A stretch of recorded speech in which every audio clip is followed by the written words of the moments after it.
I remember when I was 17 and a woman asked me, "Are you saved?" I didn't have any idea what she meant. I was like, saved? What the heck is saved? The best thing I could think through was maybe she means, am I like my grandmother? And I adamantly told her no, because I'm not like my grandmother.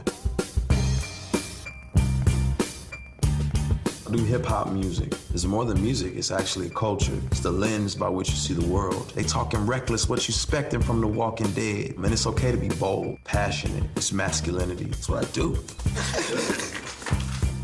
I used to sneak and watch rap videos in my grandmother's house. I was too little. She wouldn't have let me watch them. And I would sit there and watch them, and I would just marvel. Late at night, I found people to look up to.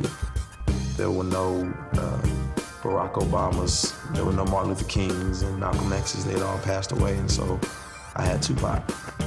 I've been trapped since birth. Cautious, cause I'm cursed. The fantasies of my family in a hearse. And they say it's the white man I should fear, but it's my own kind doing all the killing here. I wasn't the greatest athlete, definitely wasn't a scholarly student. I wasn't the toughest guy, but being able to rap was my source of significance. I grew up wrestling with significance because my father and my mother weren't together. Never met my father. He became a drug addict and kind of let his life crumble. I felt like my dad was this piece of my life that I needed to have to feel like I was somebody. Having a single mother who worked a lot, you know, she just had to entrust me in the care of family members and different people a lot of times. I experienced abuse as a kid. I experienced neglect and you know, different kind of things. And so I was just wanting real significance, and I didn't feel like I was gonna get it trying to be this manicured, good, all-around student and person. The people I looked up to were gangsters. You know, my uncle, I remember him, you know, showing me a gun, and I just wanted to be like those guys. So I took a BB gun and stood in the middle of the street and pointed it at a car, and just saw the lady panic and freak out. And for me, that was just fun. I didn't have anything to do. I wanted to be back in the inner city. I wanted to be, you know, doing criminal activity. So I just kept rebelling, and I kept doing worse. In drugs, 16, fighting all the time. Got arrested in high school for stealing. He was just like, man, what are you gonna do with your life? Got put on a gang list. I remember thinking like, man, I guess I'm supposed to care. Went from drugs to drinking to I'm a wreck, partying to I don't fit anywhere.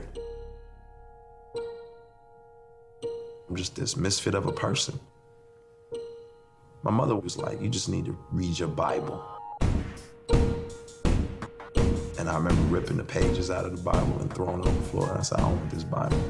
I just couldn't wrap my hands around this being true, this being real. My grandmother was a Christian. You know, I would have to go to church with her. It was like older people, it was old people. So for me, church wasn't about God, and church was for them. It wasn't for me. It's probably not real, probably just something people use as a crutch. I think as the emptiness started to get more profound, when I had to drink more, smoke more, find another woman, I was really, really, really in a dark place. 5:46 in the morning, tossing and turning, chest burning. Sermons in my head keep reoccurring. Having visions in my head of a kid crying at the feet of the Father for all the wrong things that he did. Now I'm sweating in my sheets, can't sleep, cause my mind keep telling me I'm 6 feet deep. Don't remind me, even though I'm still alive, I can't tell. The way I'm living my life, I feel I'm going to hell.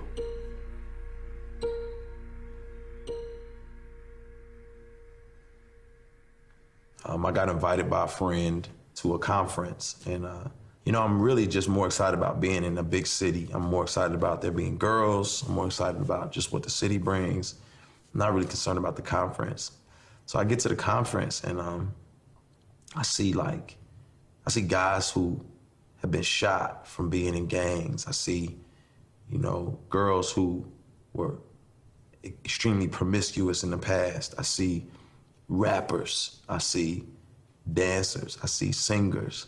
I see people who came from the same background I came from, and they still embodied who they were culturally, but they were all in love with Jesus.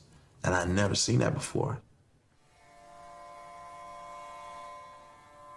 And then I saw another group, and they were sold out for Jesus, and they were rapping, and you heard about it in their songs, and I was just like, what in the world? And as I listened to the lyrics, I was like, man, I don't know this. I don't understand this God they're talking about. And then finally, someone got up and said, do you know you've been bought with a price? And they told me the story of Jesus on Golgotha and him carrying the cross and him bearing all of my sin, all of my lying, all of my cheating, all of my escapades, all of my drinking and drugging, and put it on his own back. And he said, I was bought with a price. And it made me think, man, I'm like, somebody thinks I'm significant enough to die for me.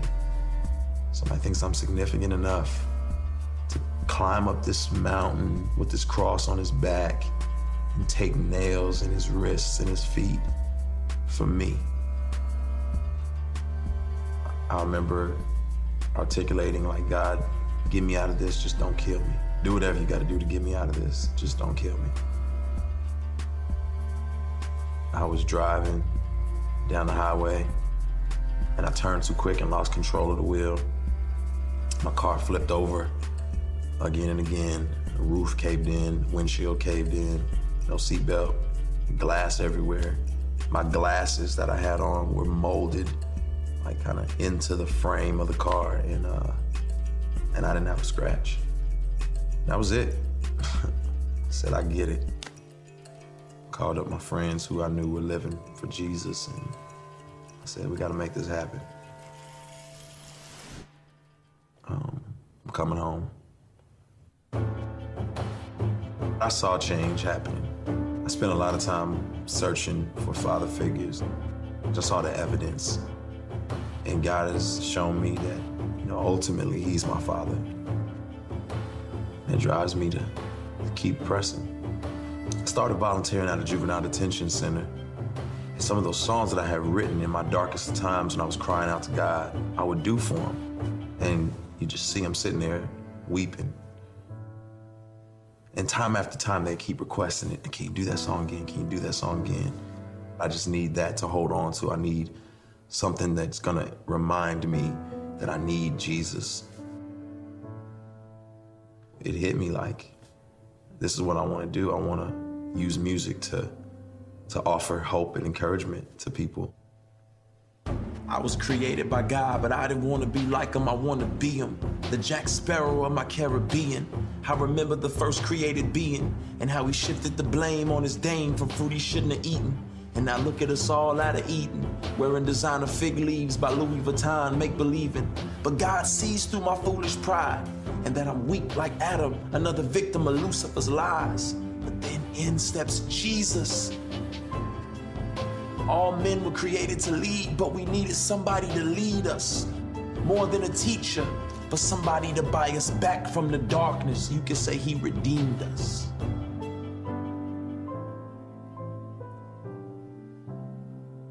I've learned to stay close to my source of significance, to my source of worth. And that's God. My name is Lecrea, and I am second.